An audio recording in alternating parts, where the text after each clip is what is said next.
భారత్ లాంటి అత్యధిక జనాభా కలిగిన స్వతంత్ర విదేశాంగ విధానం ఉన్న దేశంపై ఒత్తిడి తీసుకురావడం అంతర్జాతీయంగా ద్వైపాక్షికంగా ఎంత ఇబ్బందికరమో ప్రపంచ దేశాలకు అర్థమైందని ఇటీవల రష్యా అధ్యక్షుడు పుతిన్ కూడా వ్యాఖ్యానించారు.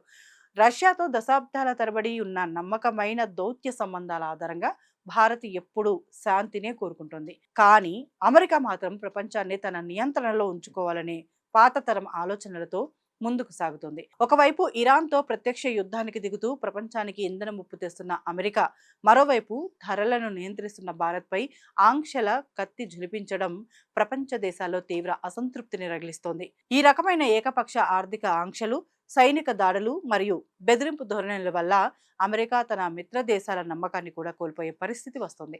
డాలర్ ఆధారిత ఆర్థిక వ్యవస్థపై ప్రపంచ దేశాలకు నమ్మకం సడలిపోవడానికి మరియు ప్రత్యామ్నాయ కూటములు బలపడటానికి ట్రంప్ అనుసరిస్తున్న ఇటువంటి దూకుడు విధానాలే ప్రధాన కారణమవుతున్నాయి.